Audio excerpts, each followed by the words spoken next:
안녕하세요. 비움과 체험으로 건강을 이야기하는 영양요법 전문 한의사 박경숙입니다. 자, 며칠 있으면 설과 함께 개묘년이 활짝 열릴 텐데요. 여러분들은 개묘년의 건강계획 어떻게 세우고 계시는지요? 개묘년의 건강계획 저와 함께 해장부터 시작하면 어떨까요?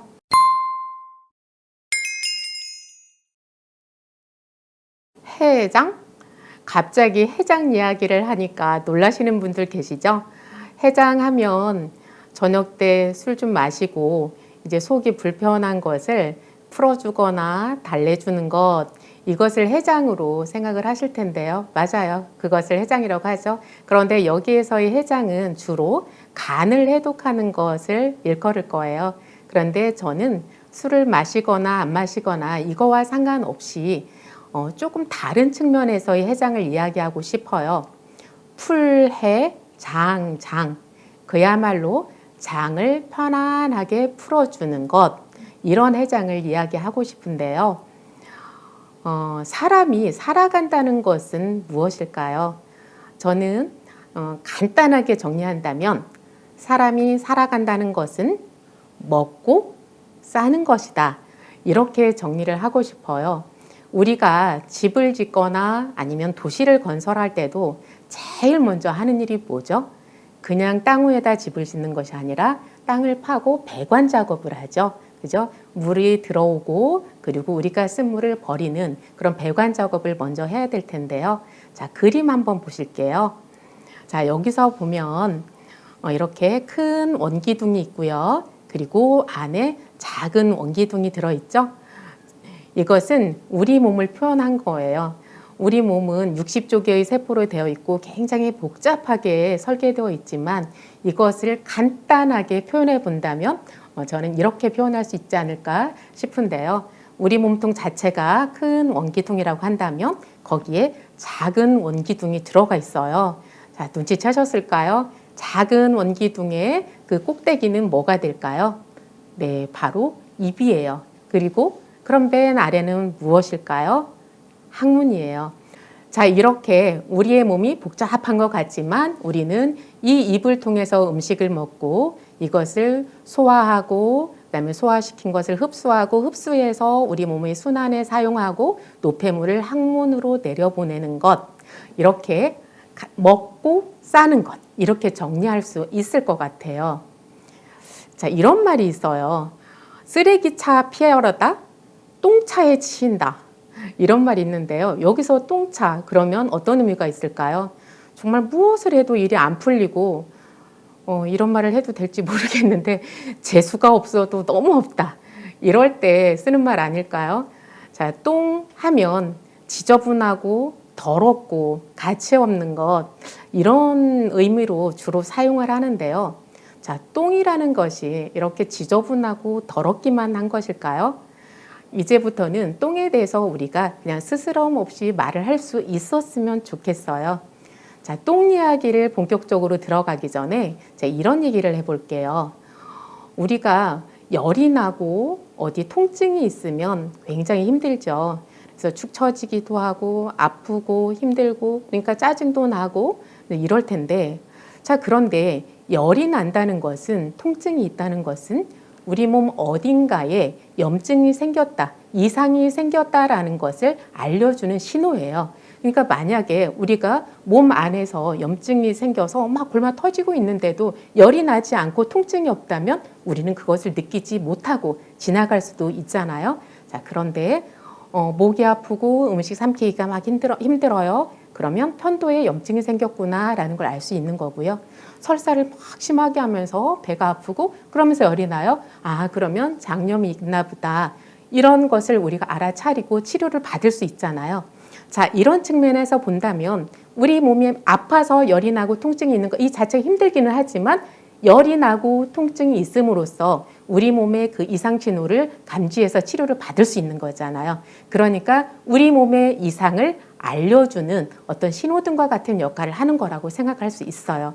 자, 똥도 마찬가지 의미로 이해할 수 있다라는 생각 때문에 제가 열과 통증 얘기를 했는데요.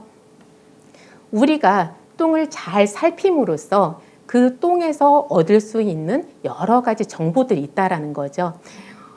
예전에 그 임금님의 똥을 뭐라고 불렀는지 아시나요? 매화라고 했죠.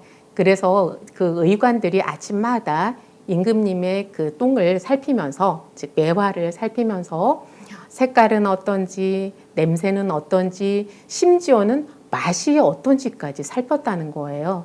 자, 이 얘기는 그렇게 똥을 잘 관찰하는 것이 임금님의 건강을 살피는데 어떤 중요한 정보가 되니까 그렇게 했겠죠.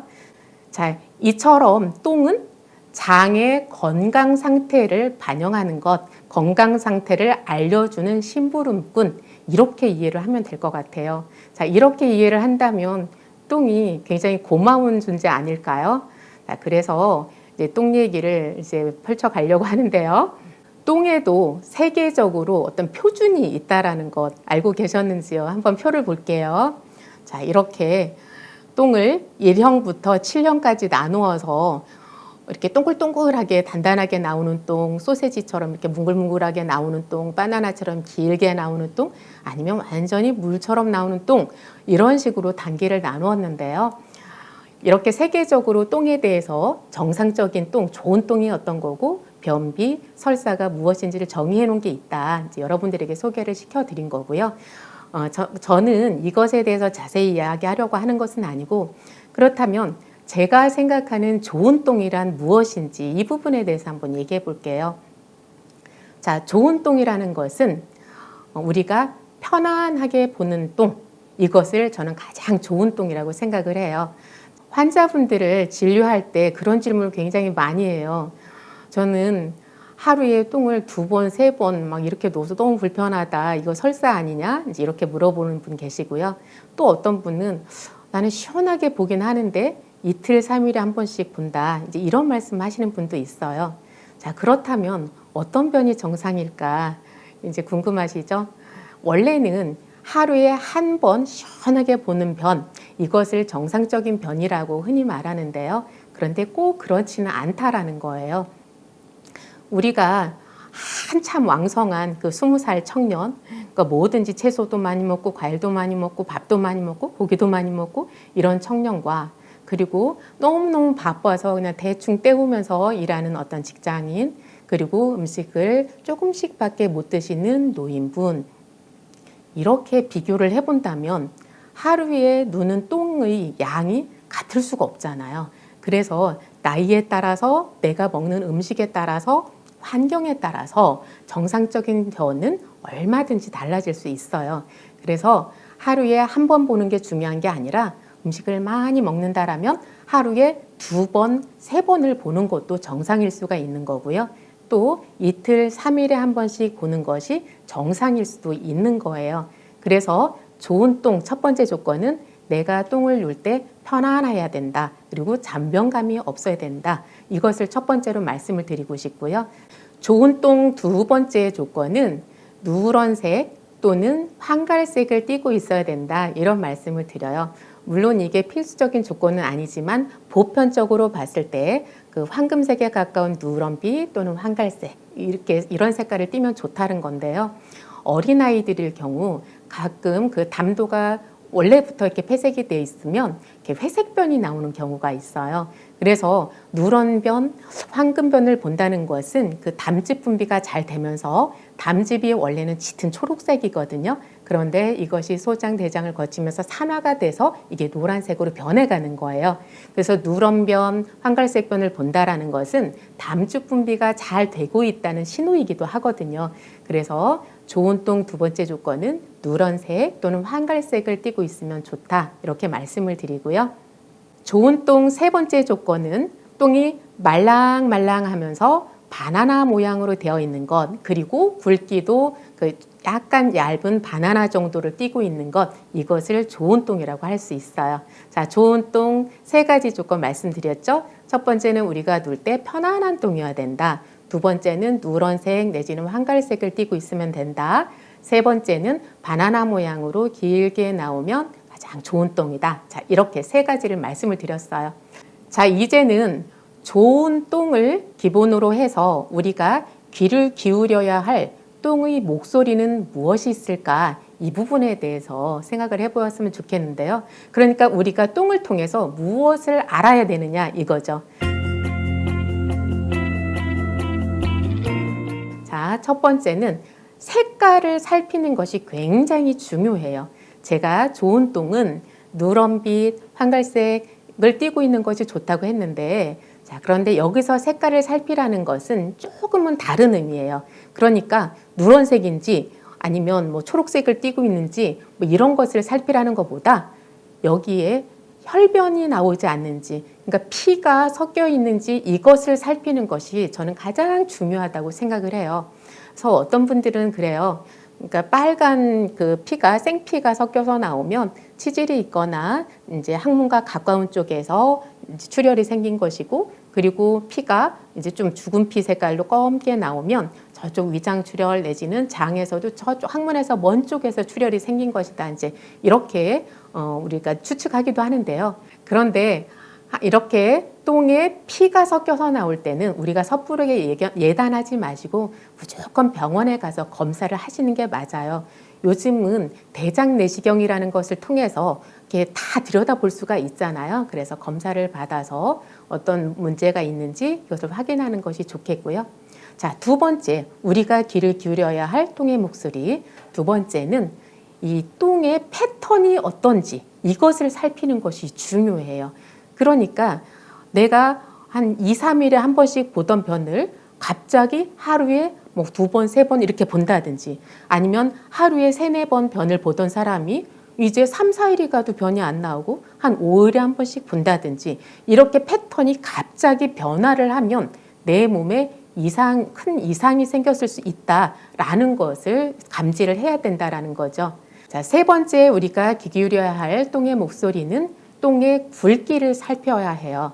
자, 좋은 똥은 말랑말랑하고 바나나 모양으로 이렇게 길게 나오는 게 좋은 똥이라고 했는데요. 자, 그런데 이렇게 길게 잘 보던 변이 어느 날 갑자기 새끼손가락처럼 얇아졌어요.